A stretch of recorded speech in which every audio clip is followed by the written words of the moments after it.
Hello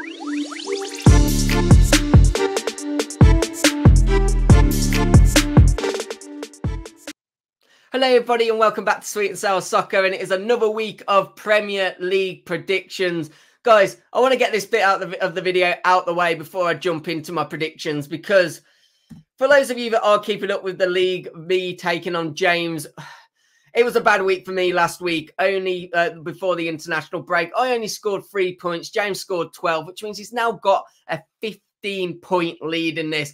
And look, I'm having to go for it with some of these predictions now. I think it has shown. I've gone for a bit of a risky predictions because I need a big week to pull it back. So let's waste no more time. Let's get into these predictions. And of course, I will drop James's predictions at the end. We start off with actually a huge game, and I'm a bit surprised that this isn't one of the Super Sunday games for us, because it is Man City taking on Liverpool, which will obviously be the Saturday early kickoff.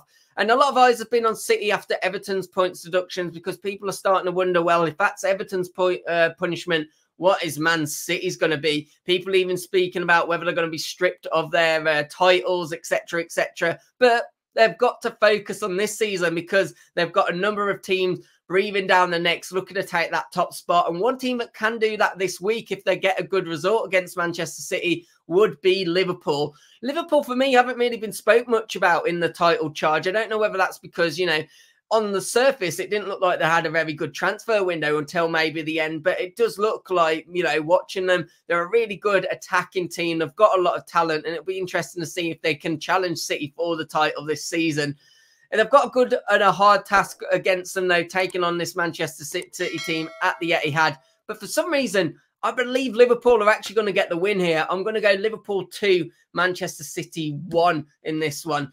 Let's move on to speaking about, well, two teams that, you know, we just spoke about two teams at the top of the table. Let's move down to the bottom end of the table. And it's Sheffield United who take on Bournemouth, and two teams that before the international break had started to, you know, at least turn their form around a bit. It looks like Bournemouth is starting to get his ideas across and picking up some points. And Sheffield United in the last two games before the international break also managing to pick up an additional 4 points. This is going to be one of these, though, where Sheffield United at home really do need to get the victory, or at least make sure they don't lose to Bournemouth, to try and keep them in that relegation contention. Of course, they've been helped out a little bit, you could say, by Everton's points deductions. But nonetheless, they need to start picking up some points, and they need to basically continue the form that they did do before the international break. I think with Sheffield United being at home, Bournemouth have got a long way to travel as well. Something's telling me that they will get something out of this game, but I'm not going to go for a win. I think it was Sheffield United 1, Bournemouth 1. Let's move on to speak about Nottingham Forest next, to take on Brighton. And two teams that probably won't have been too happy with their form before the turn of the international break. Forest only winning 1 of the last 5, but you could say that the City ground has always been a good place to them. They're obviously away form last season was awful, but the home form was really good. And on the flip side of that, you've got to look at Brighton, because they're a really hard team to beat, but they've drawn 4 of their last 5 games, and the other one they actually lost, which is incredible to say, considering this is a Brighton team that still managed to sit 8th in the table. They've obviously had a little bit of a break, and I say break, a lot of their team, I guess, will have been on international duty, but they've had a little bit of break from Premier League football, which they'll probably be grateful for. But having said that, I've just got a feeling Forest edge this one. I'm going to go Forest 2, Brighton 1. I do think the City ground's a really hard place to go at times. Let's move on to speaking about Burnley next, who take on West Ham. And 1 win, 1 draw for Burnley all season is all that they've managed to achieve, which is crazy, because at the start of the season, I remember Vincent Kompany being bigged up so much, and it was being bigged up about how well this Burnley team had done in the Championship. And some were even talking about, could this Burnley team with Vincent Kompany and his way that he likes to manage and play, could they achieve top half? Well, look, they'd probably just bite your hands up for 17th place at this point, wouldn't they? And they take on a West Ham team that, for me, have a bit of a point to prove, because their build-up before the international break wasn't looking great, to be honest. 3 defeats in the last 5. And similar to Brighton, though, they still managed to sit in the top half of the table, currently sit in 9th position. this team has a lot of money spent on it. Of course, they did lose Declan Rice, but they've brought in a lot of good quality players. And I think the results are going to have to start coming, or real pressure will start to mount on David Moyes. It'll be interesting to see what does happen if West Ham don't return with a bang. Having said that, I think against Burnley, they will manage to pull it off. And I've gone Burnley 1 goal, West Ham 3. Let's move on speaking about Luton next, who take on Crystal Palace. And Luton find themselves out of the bottom 3. Of course, by nothing that they've done themselves. Everton's point deduction has obviously just helped them massively. But they could be back in it by the time these fixtures are done, depending on how Everton get on the weekend and, of course, how Luton get on as well. But they're going to have their work cut out for them because they take on a Crystal Palace team that now have Elise back and have Eze back. And even not as a Palace fan, I've been looking forward to this for them all season, because this is a Palace team that have been looking really strong defensively, but have been missing that flair. And you add those two in, they're a joy to watch, actually. I really enjoy watching both of these players. And it'd be interesting to see, you know, what Palace could pull off with these two now back in the team. And against Luton, I think they get the win. I've gone Luton 0, Palace 2. Next up, we've got Newcastle, who take on Chelsea. And it's a Chelsea team that did have a good turn of form before the break and starting to look a little bit better, at least. You know, this is a team that's had £1 billion spent on it, but still clearly needs some additional signings.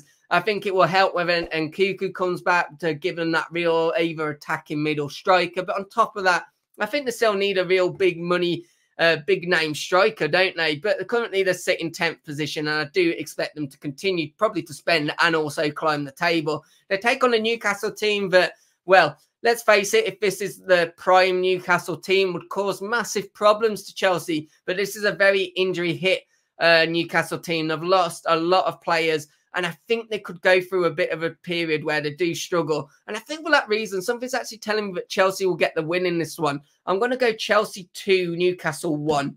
Next up, we've got the Bees, who take on the Gunners. Of course, it's Brentford who take on Arsenal. And this could be a game where there could be a little bit of a hiccup, because Brentford at home are not an easy team to beat. I think they've also previously done quite well against Arsenal when they've been the home team.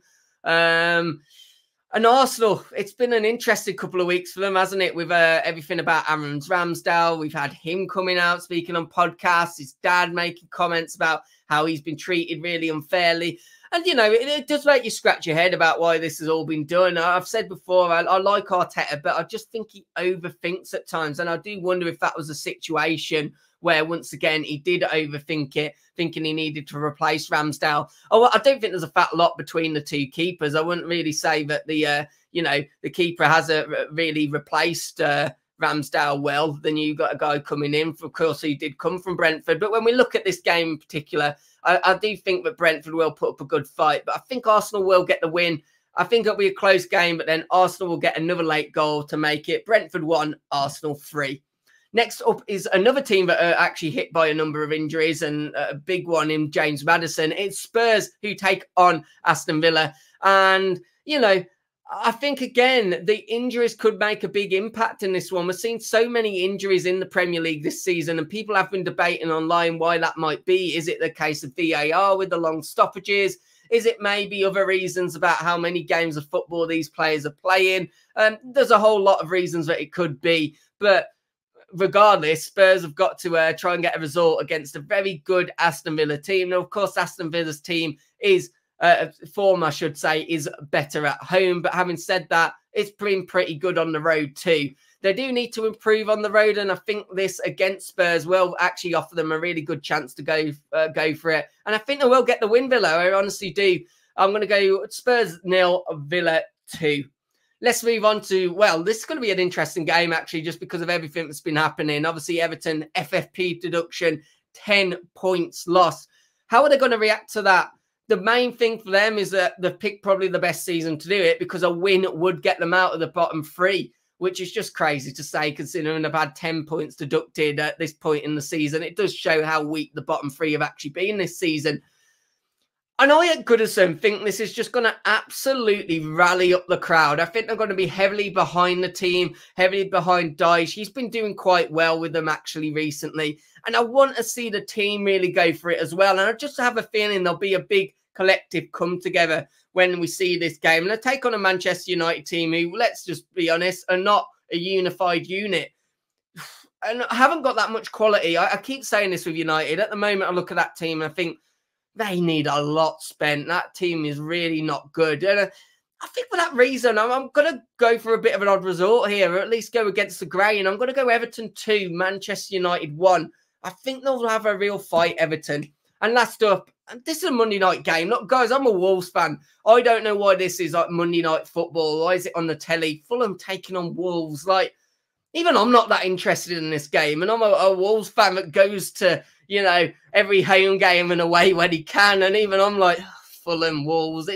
It's not the most exciting game, is it, to be on the telly? At least it's a Monday night game. And of course, I'm happy enough with it being on the telly. I'm thinking about everyone else watching this. So it's not a Wolves fan or a Fulham fan. Look, I think this will be one of those games that could honestly go either way. Both teams have quality. It will obviously help Wolves if Neto's back at the time of recording this. I don't know if he will be or not, but even so, he probably won't start. I'm going to go for a 1-1 draw. I think points will be shared in this one. Guys, let me know your thoughts, and if you can help us out, as always, because it is really important, hit that like button. Please do subscribe, and I'll catch you on the next one. Take care. Goodbye.